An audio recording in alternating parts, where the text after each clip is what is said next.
સુરત શહેરમાં છાપરા ભાઠા ખાતે Gujarat housing board દ્વારા બનાવેલા મકાનોના મંત્રી મુકેશ પટેલના હસ્તે આજે ડ્રો કાર્યક્રમ યોજાયો।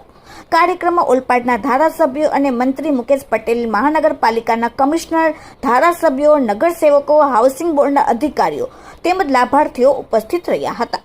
ગુજરાત હાઉસિંગ બોર્ડ દ્વારા નવનિર્મિત 370 જેટલા મકાનોનો આજે ડ્રો યોજાયો હતો અને લાભાર્થીઓને અર્પણ કરાયા હતા। મંત્રી મુકેશ પટેલ દ્વારા જણાવવામાં આવ્યું હતું કે ઘરનું ઘર દરેક પરિવારનું એક સપનું હોય છે। વડાપ્રધાન નરેન્દ્ર મોદી દ્વારા પ્રધાનમંત્રી આવાસ યોજના તેમજ મુખ્યમંત્રી આવાસ યોજના અમલમાં મૂકી અને ગરીબ પરિવારોને આવાસો ફરવ્યા અને ગરીબ પરિવારને મદદ કરી છે। Bureau report, daily India TV, Surat. Bharat માતા કી આજે ઘરનું સપન પૂર્ણ થવાનું છે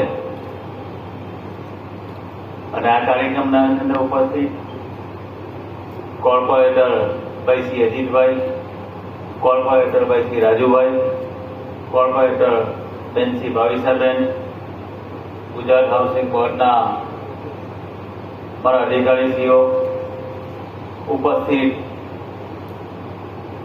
જેનું મોદી સાહેબ ઘરનું ઘર સપનું પૂરું કરવાના છે એવા આજે લગભગ 420 જેટલા લાભાર્થી છે, એમાંથી 111 જણને ડ્રો લાગવાના છે એવા મારા સૌ લાભાર્થી મિત્રો, ભાઈઓ અને બહેનો,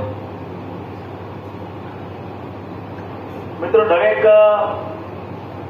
માણસનું સપનું હોય, એ સપનું પરિવાર સાથે રહેતો હોય એટલે પહેલું સપનું એનું આપણું પોતાનું ઘર હોવું જોઈએ। માણસ આખી જિંદગી મહેનત કરીને થાકી જાય, રોજી રોટી રહીને થાકી જાય, પણ એનું ઘરનું સપન એ ક્યારે પૂરું નથી થતું। અને આપણે સૌ જોઈએ છે કે આટલા વર્ષોથી બિચારો મહેનત કરે અને ભાડાના ઘરમાં રહીને, ક્યાંક ઝોપડપટ્ટીમાં રહીને એની જિંદગી પૂરી કરી નાખતો હોય છે। પરંતુ આ દેશના વડાપ્રધાન નરેન્દ્રભાઈ મોદી સાહેબે દરેક પરિવારને પોતાનું ઘર મળે, પોતાની છત મળે,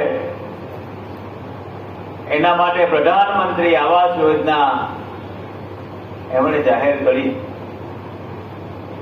મોદી સાહેબના શાસનની અંદર